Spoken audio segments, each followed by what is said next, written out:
The Society of Philippine Motoring Journalists, or SPMJ, staged its third SPMJ Forum centering on the government's Build, Build, Build program. SPMJ members were able to ask and get information firsthand from the panelists. Let's hear it from them in this week's Motoring Forum. The SPMJ has been organizing forums mainly focused on the transport sector, its projects and developments. This is also in an effort to give a media reach to help the government disseminate information to the public. The recent SPMJ Forum yet again tackled the various infrastructure projects under the Build, Build, Build program of the Duterte administration. SPMJ President Pinky Colmenares started off by introducing the members present in the forum, followed by the panelists' presentations. As there are numerous projects under the said program, Secretary Villar said that they are making sure that each project will be completed under President Duterte's term. It's important to note that siyempre kami naman importante sa amin na matapos po lahat ng mga proyekto sa termino ni Pangulong Duterte. So definitely, we do not compromise in that respect. We want to solve this issue at the soonest possible time. And we want to make sure that during the term of the President, this decongestion issue will be solved. The Secretary added that aside from the DPWH budget, the agency gets funding from other sources. The budget of the DPWH is about, this year in 2019, will be about 550 billion. Approximately a third of that will be allocated to our traffic decongestion program. We have other sources of funding such as foreign loans and of course the PPP method. In terms of building infrastructure projects that will bypass Metro Manila, particularly highways, Secretary Villar said that the NLEX-SLEX Connector Road and the Skyway Stage 3 project are being built exactly for that purpose. The Skyway and the connector will provide for the connection because right now, the through-and-through traffic has to pass through EDSA. We want to eliminate that. So the connector will pass through the Manila area and it will provide for an exit also in the Manila area. At the same time, the Skyway will go through Quezon City, also providing for 8 exit points. So when these two are finished, we can expect at least more than 100,000 a day will begin to utilize this. The Secretary also noted the NLEX Harbour Links role in traffic decongestion in the metropolis. Karamihan po ng mga vehicles sa Harbour Link ay mga trucks. So isang truck po, ilang kotse ba? That's the equivalent of how many cars in terms of the volume of space that it's taken up, which you'll virtually eliminate once it's finished because you'll have a connection. All the trucks going south or north will no longer have to go through Metro Manila. So you can imagine the decongestion. And these projects will be finished before the end of the term of President. In fact, some of them, as you know, yung Harbour Link, tapos na po. Yung Laguna Lake first phase is also finished. Secretary Villar stressed that the agencies working on the BBB projects are working hand-in-hand to come up with good results for the benefit of the general motoring public.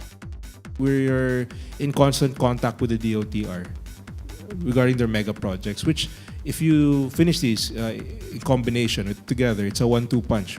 Meanwhile, the NLEX Corporation is confident that the infrastructures under their company are strong and reliable, taking for example the newly opened NLEX Harbour Links Segment 10.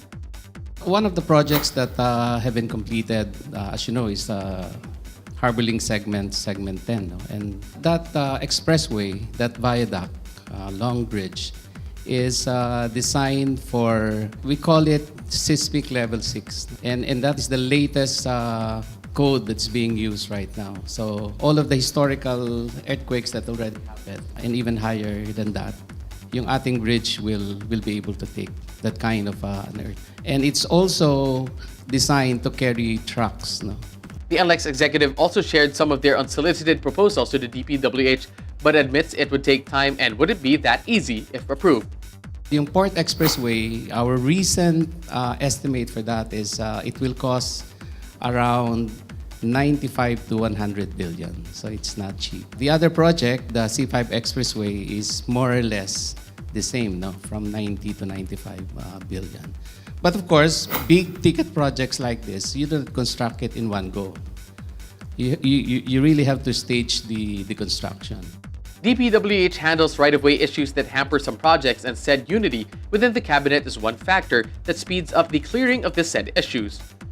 First of all, government-wide, I think malaking bagay po yung unity sa cabinet under the Build, Build, Build program. First and foremost, to have all the major agencies, DOF, DBM, working DOTR, BCDA, and even DILG, all the agencies working together on this infrastructure program is very helpful. Government-wide, this Build program, the unity of the cabinet under this program, makes it much easier for us to implement this. Internally with the DPWH, the task force system. Dati po kasi isa lang ang grupo na gumagawa sa lahat ng projects. So there's really no accountability. The accountability wasn't so strong. Although not under his office, Secretary Villar also touched on the railway projects under the BBB program, particularly on their interconnectivity. What we want is interconnectivity between all the modes of transportation. Kaya ang dulo po ng subway is the airport.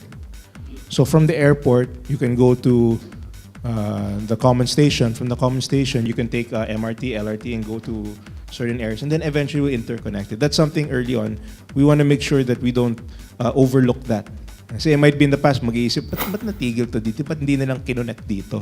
So that's something that we're very particular about this early on. To end, the two sectors, private and government respectively, have strengthened the ties they both have to finish all these BBB projects under the President's directive, to support the program and come together because this is what the people need. There are BBB projects that have already been completed and operational. Some are on the works while some are still on the pipeline.